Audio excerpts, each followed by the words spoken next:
ರಾಹುಲ್ ಗಾಂಧಿ ಆರೋಪಗಳು ಮಾಡ್ತಾರೆ, ವೋಟ್ ಚೋರಿ ಮತ್ತೆಲ್ಲ ಕದ್ಬಿಟ್ರು, ಇವರು ಅಧಿಕಾರಕ್ಕೆ ಬಂದ್ಬಿಟ್ರು ಅಂತ ಸರ್. ಅದು ಹಾಗೆ ಅವ್ರ ಅಧಿಕಾರಕ್ಕೆ ಬಂದರೆ ಇಲ್ಲಿ ನಿಮ್ಮ ಸರ್ಕಾರನೇ ಇದೆಯಲ್ಲ ಸರ್. ಸರ್ಕಾರ ನಮ್ದಿದೆ, ಬಟ್ ಚುನಾವಣೆ ಆಗೋ ಕೇಂದ್ರದ ಹಿಡಿತದಲ್ಲಿ ಇದೆಯಲ್ಲ ಸರ್. ಆ ಮಿಷನು ನೀವೆಲ್ಲ ತಂದಿದ್ದು, ಕಾಂಗ್ರೆಸ್ ಅವರೇ ತಂದಿದ್ದು ಸರ್. ಅದು ಅವರೇ ಕಳಿಸೋಂಥದ್ದು ಕೇಂದ್ರ ಸರ್ಕಾರದಿಂದ. ರೆಡಿ ಆಗುತ್ತಾ ಏನಾದರೂ? ಅದು ಡೌಟ್ ಇದೆಯಾ ಸರ್? ಅದು ಈಗ ನಮ್ಮ ರಾಹುಲ್ ಗಾಂಧಿ ಅವರು ಹೋರಾಟ ಮಾಡ್ತಾ ಇದ್ದಾರೆ, ಇದು ದೇಶಾದ್ಯಂತ ಹೋರಾಟ ಮಾಡ್ತಾ ಇದ್ದಾರೆ. ನಮ್ಮ ರಾಜ್ಯದಲ್ಲೂ ಸಹ ನಾವು ಅದನ್ನು ಜನಗಳಿಗೆ ಮನವರಿಕೆ ಮಾಡೋಂಥದ್ದು ಒಂದಷ್ಟು ಲಿಸ್ಟ್ ಕೂಡ ಕೊಟ್ಟರು, ಮೈಸೂರಿನಲ್ಲೂ ಕೂಡ ಮಾಡಿದ್ವಿ. ಲಕ್ಷ್ಮಣ್ ಅವರು ಕೂಡ ಹೇಳ್ತಾರೆ ಮಾಡಿದ್ವಿ. ಅದು ತುಂಬ ಕಡೆ ಅದಾಗಿದೆ ಅಂತೇಳಿ, ಬೆಂಗಳೂರಲ್ಲಿ ಮಾದೇವಪುರ ಕ್ಷೇತ್ರದಲ್ಲಿ ಆಗಿದೆ ಅಂತೇಳಿ ಅದನ್ನು ಆರೋಪನೂ ಮಾಡಿ ಅದು ಸಂಬಂಧಪಟ್ಟ ದಾಖಲಾತಿಗಳನ್ನ ಸಹ ತಲುಪಿಸಿದ್ದಾರೆ. ಇವತ್ತು ಓಟ್ ಅಂತ ಕದ್ದಿರೋದು ನಿಜ 100% ಸರ್. ಆ ಕದ್ದೆ ಅವರು ಅಧಿಕಾರಕ್ಕೆ ಬಂದಿರೋದು ನಿಜ. ಈಗ ನೀವು ನೋಡಿ, ತುಂಬ ಕ್ಷೇತ್ರದಲ್ಲಿ ಈಗ ಮಾದೇವಪುರ ಉದಾಹರಣೆ ಬೇರೆ, ನಮ್ಮ ರಾಜ್ಯದಲ್ಲಿ ಅಲ್ಲಾಗಿದೆ ಅಂತೇಳಿ ಸಾಬೀತುಪಡಿಸಿದ್ದಾರೆ.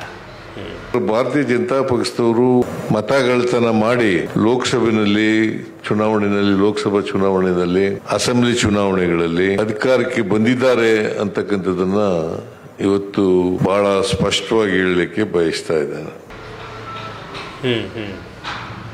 ಮೈಸೂರಲ್ಲಿ ಆಗಿದೆಯಾ? ಮೈಸೂರಲ್ಲಿ ಅದ ಈಗ ಕಂಪ್ಲೇಂಟ್ ಕೊಟ್ಟಿದ್ದಾರೆ, ಅಲ್ಲಾಗಿದೆ ಅಂದ್ರೆ ಎಲ್ಲ ಕಡೆ ಒಂದಷ್ಟು ಆಗಿರುತ್ತೆ ಅಂತ. ಮಾದೇವಪುರದಲ್ಲಿ ಆದ್ಮೇಲೆ ಇಲ್ಲೂ ಕೆಲವು ಕಡೆ ಆಗಿರುತ್ತೆ ಅಂತೇಳಿ ಒಂದು ನಾನು ಹಿಂದೆ ಅನ್ಕೋತಾ ಇದೀವಿ ಸರ್. ನಾನು ಹಿಂದೆ ನಮ್ಮ ಟಿಕೆಲೌಟ್ ವ್ಯಾಪ್ತಿಲಿ ಸುಮಾರು 10 ವರ್ಷದ ಹಿಂದೆ ಒಂದಷ್ಟು ಲಿಸ್ಟ್ ತೆಗೆಸ್ದೆ.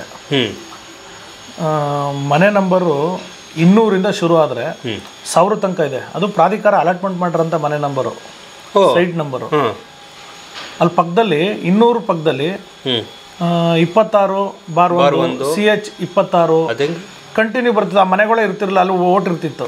ಅದನ್ನು ಡಿಲೀಟ್ ಮಾಡಿಸಿದ್ದೆ ಹಿಂದೆ ನಾನು.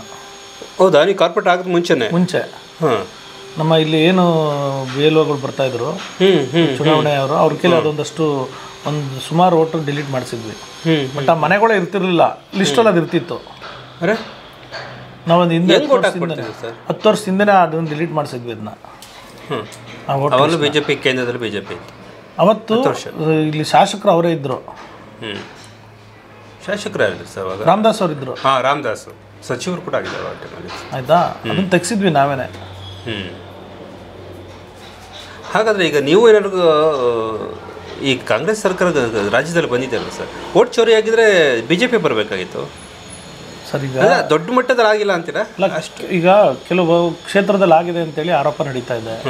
ಇವತ್ತು ರಾಹುಲ್ ಗಾಂಧಿ ಅವರು ಅದನ್ನು ಅಭಿಯಾನ ಮಾಡಿಬಿಟ್ಟಿದ್ದಾರೆ, ಶುರು ಮಾಡಿದ್ದಾರೆ, ಅಭಿಯಾನ ಚಾಲನೆ ಮಾಡಿದ್ದಾರೆ. ನಮ್ಮ ಮೈಸೂರು ನಗರದಲ್ಲೂ ಸುಮಾರು ಆಗಿದೆ.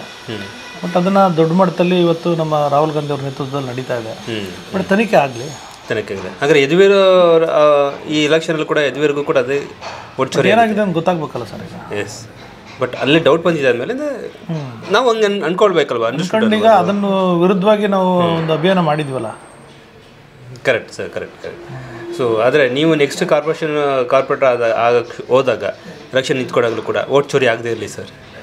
ನಾವು ಮನವಿ ಮಾಡಿ, ಯಾಕಂದ್ರೆ ಸಿಗೋದೇ ಒಂದು 3-4 ಸಾವಿರ ವೋಟ್ಗಳು ಸರ್. ನಿಜವಾಗಿ ಮತದಾರರು ಏನಿದ್ದಾರೆ ಅವ್ರಿಗೆ ಅವಕಾಶ ಸಿಗಲಿ, ಅವರು ಮತ ಯಾರಿಗಾರು ಮಾಡ್ಬೋದು.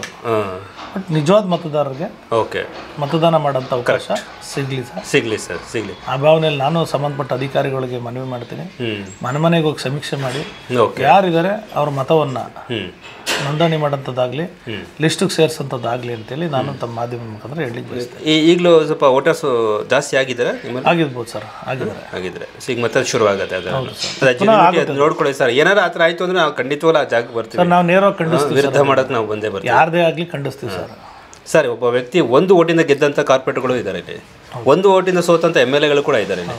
ಹಾಗಾಗಿ ಪ್ರತಿಯೊಂದು ಮಹತ್ವ ಇರುತ್ತೆ ಸರ್. ಒಂದೊಂದು ಓಟು ಸರ್ ಭಾಳ ಮಹತ್ವ ಇದೆ. ಒಂದೊಂದು ಮತನೂ ಸಹ ಭಾಳ ಮಹತ್ವ ಇದೆ. ಹಾಗಾಗಿ ಮತದಾನ ಮಾತ್ರ ಭಾಳ ಪ್ರಾಮಾಣಿಕವಾಗಿ ಕಣ್ಣಿಟ್ಟಿರ್ಬೇಕು, 3ನೇ ಕಣ್ಣಿಟ್ಟಿರ್ಬೇಕು. ಆದರೆ ಎಲ್ಲೇ ಒಂದು ಕಡೆ ಹೆಚ್ಚು ಕಮ್ಮಿ ಆದರೂ ಕೂಡ ನಾವು ನಿಮ್ಮ ಒಟ್ಟಿಗೆ ಇರ್ತೀವಿ ಸರ್. ಈ ವಿಷಯದಲ್ಲಿ ಯಾವಾಗ ಕರೆದ್ರೂ ಕೂಡ ನಾವು ಒಟ್ಟಿಗೆ ಬರ್ತೀವಿ ಸರ್. ಇದು ರೈಟ್ ನ್ಯೂಸ್.